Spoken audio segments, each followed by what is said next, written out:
Today I conducted a small kitchen experiment, boiling pork intestines and pan-frying pork, liver until it turned dark and slightly burnt. Surprisingly, both ingredients produced very strong aromas, intense flavors, and a unique form of sensory stimulation that many people either love or hate. But why does this happen? The answer lies in chemistry, heat reactions, and the biological structure of organ meats. Pork intestines contain a dense network of connective tissue, fat, natural enzymes, and traces of undigested organic compounds. When they are boiled at high temperatures, these substances begin to break down. Collagen turns into gelatin, fatty acids melt, and sulfur-containing molecules escape into the air. These sulfur compounds, similar to those found in garlic, onions, or even volcanic gas, create the strong, farm-like smell that people instantly recognize.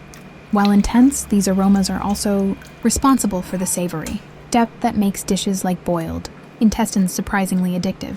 Meanwhile, pork liver behaves very differently when exposed to high heat. Liver is packed with iron-rich blood, proteins, and natural sugars stored in the form of glycogen. When the liver is fried until nearly burnt, two major reactions occur: the Maillard reaction and caramelization.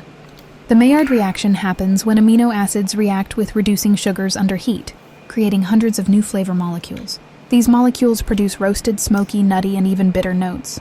At the same time, the remaining sugars in the liver darken and caramelize, adding complexity to the flavor. The slightly burnt edges release compounds similar to those in roasted coffee or charred steak. This is why burnt liver creates a stimulating aroma that instantly hits your senses. The bitterness from overcooking. From a scientific standpoint, both intestines and liver become more flavorful due to heat-driven chemical changes. In intestines, the breakdown of fat produces aldehydes and ketones, which create the signature rich organ meat smell. Gelatin released during boiling adds mouthfeel and a gentle stickiness that coats the tongue, increasing the perception of umami. Additionally, mild impurities inside the intestines contribute trace amounts of nitrogen and sulfur-based compounds, amplifying the aroma even further.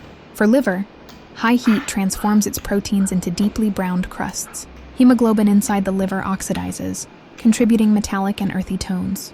Iron molecules react with fats, generating complex aromas often described as smoky or mineral-like. When the liver approaches the point of charring, polycyclic aromatic compounds begin to form. These are the same molecules responsible for the bold taste of grilled barbecue. This explains why burnt liver tastes far stronger than gently cooked liver. Another part of the sensory experience is psychological. Organ meats have stronger scents compared to regular cuts of pork, so your brain instantly labels them as intense food. When your nose picks up concentrated sulfur compounds or roasted aromas, it signals your brain to anticipate a powerful bite.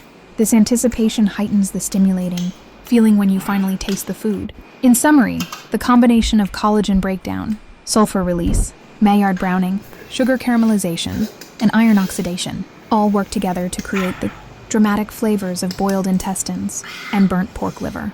These reactions turn simple ingredients into sensory-heavy dishes that trigger curiosity, excitement, and even cravings. Understanding the chemistry behind these reactions not only explains the unique taste, but also turns a simple cooking experiment into a fascinating scientific story that can capture